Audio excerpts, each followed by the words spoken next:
अस्सलाम वालेकुम। मैं उम्मीद करता हूँ आप खैरियत से होंगे। जैसा कि आपको पता है, हमने लेक्चर सीरीज़ का आगाज़ किया हुआ है जिसके अंदर हम लोग लॉ ऑफ टॉट को डिस्कस कर रहे हैं। हम लोगों ने पिछली वीडियो के अंदर साइकोलॉजिकल एलिमेंट ऑफ टॉट को स्टार्ट किया था। साइकोलॉजिकल एलिमेंट क्या होते हैं? जो कि ह्यूमन माइंड के साथ लिंक्ड कर रहे होते हैं। ठीक है, वो एलिमेंट जो कि ह्यूमन माइंड के साथ लिंक्ड कर रहे होते हैं उन्हें हम लोग साइकोलॉजिकल एलिमेंट कहते हैं। अब इसके अंदर हम लोगों ने पिछली वीडियो के अंदर मैलिस को डिस्कस किया था। आज की वीडियो के अंदर हम लोग डिस्कस करने जा रहे हैं मोटिव को। मोटिव क्या होता है, डिफरेंट ज्यूरिस्ट जो हैं वो मोटिव के बारे में क्या कहते हैं, केस स्टडी क्या क्या है मोटिव के ऊपर, और इसकी लिटरल मीनिंग क्या होती है।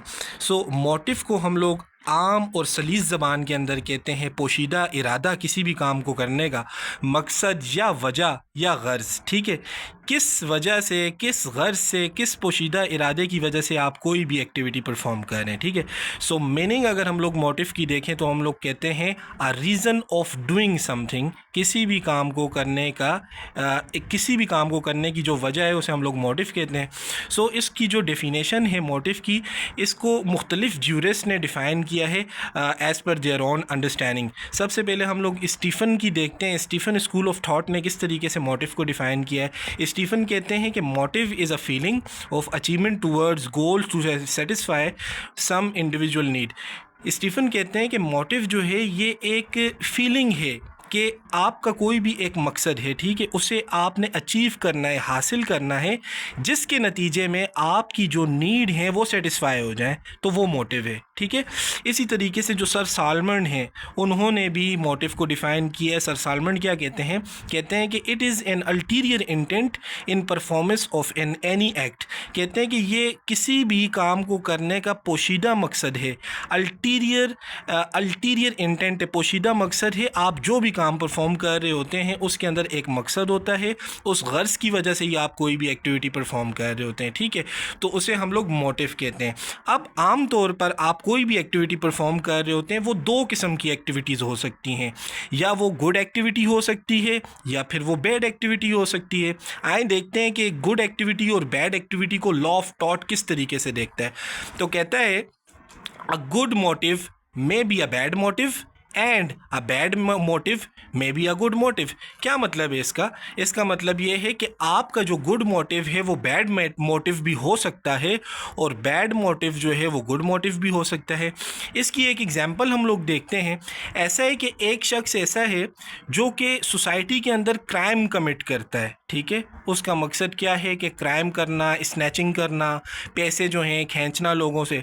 लेकिन उसका जो अल्टीरियर इंटेंट है, पोशीदा मकसद ये है कि मैं पैसे चोरी करके, क्राइम करके लोगों की हेल्प करूँगा। अब देखें, उसका जो मकसद था ऑल्दो वो गुड था, लेकिन उसने एक्टिविटी जो परफॉर्म की वो इल्लीगल मीन के अंदर की।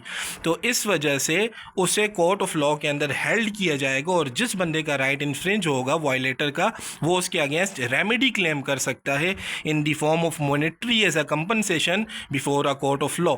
ठीक है, तो इसके बाद कहता है कि मोटिव एंड क्रिमिनल लॉ। ठीक है, तो कहता है कि मोटिव जो है क्रिमिनल लॉ के अंदर इररेलेवेंट है। इररेलेवेंट के अंदर हम लोग इररेलेवेंट क्यों कंसिडर करते हैं? क्योंकि क्रिमिनल लॉ के अंदर आपके पास जितने भी सेक्शन ऑफ लॉ होते हैं वो सारे के सारे ऑफेंसेस के साथ डील कर रहे होते हैं, जुर्म के साथ डील कर रहे होते हैं।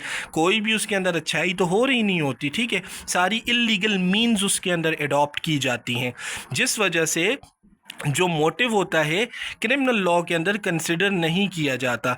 अब अगर कोई एक क्रिमिनल है वो बिफोर दी जज कहता है कि मैंने तो एक काम इस वजह से परफॉर्म किया था कि मैं लोगों की हेल्प कर सकूं, मैंने तो इस वजह से चोरी की थी, डकैती की थी, बैंक लूटा था, तो कोर्ट कहेगी भाई आपने हेल्प करनी थी तो आप लीगल मीन्स के अंदर रहते हुए भी कर सकते थे। या ये क्या तरीका है भाई कि आप इल्लीगल मीन्स को अडॉप्ट कर रहे हो और कहते हो कि मैं तो जो है सोसाइटी को सर्व करना चाह रहा हूँ। सो अगर आप सोसाइटी को सर्व करना चाहते हो, आपका अगर गुड मोटिव है, तो आपने गुड मोटिव का जो अल्टीरियर इंटेंट है उसे भी लीगली अडॉप्ट करना है। ठीक है, इसके अंदर एक केस स्टडी है जिसे मैंने पिछली वीडियो के अंदर जो है डिटेल के अंदर डिस्कस किया है।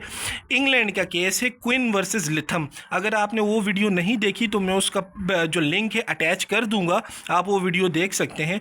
बाहर कैफ में इस वीडियो के अंदर आपको जो है समराइज़ करता हूँ इस केस को। क्विन वर्सेस लिथम के अंदर क्या होता है क्वीन का एक क्वीन जो होता है एक मास्टर होता है और इसके आगे एक नौकर काम कर रहा होता है, ठीक है। और उस नौकर की लिथम के साथ बनती नहीं है। लिथम क्या होता है? लिथम और क्वीन आपस में पड़ोसी होते हैं, नेबर होते हैं। तो लिथम हमेशा चाहता है कि ये जो क्वीन का नौकर है ना, मैं किसी तरीके से इसे काम से निकाल दूं, क्योंकि ये सही बंदा नहीं है। अब एक दिन क्वीन जो होता है वो घर पर नहीं होता, किसी काम पर गया हुआ होता है। तो लिथम पीछे से क्या करता है, उसका जो मुलाजिम होता है उसे फायर कर लेता है। मुलाजिम चला जाता है। अगले दिन जब क्वीन आता है घर पर तो वो कहता है कि भाई फ़लाँ शख्स जो मेरा मुलाजिम था वो कहाँ पर है। तो दरियाफ्त करने पर उसे यह मालूम होता है कि लिथम जो कि आपका पड़ोसी है उसने तो उसे घर से निकाल दिया। तो फिर जो क्वीन है वो कोर्ट ऑफ लॉ में जाता है, टॉर्ट क्लेम करता है, पूरा जो है सिविल सूट ड्राफ्ट करता है और कोर्ट को बताता है कि भाई क्वीन जो है वो मेरा क्वीन जो है मैं हूँ, ठीक है। मेरे नीचे वो वर्कमैन काम कर रहा था, मैं उसे सैलरीज देता था, मैं उसे खाने को देता था, मैं उसे शेल्टर देता था। So I am responsible for all the things. लिथम किस तरीके से उसे फायर कर सकता है, ठीक है। ऑल्दो के लिथम की जो है जो भी इंटेंशन है, गुड मोटिव है, बैड मोटिव है, लिथम को ये हक हासिल ना है।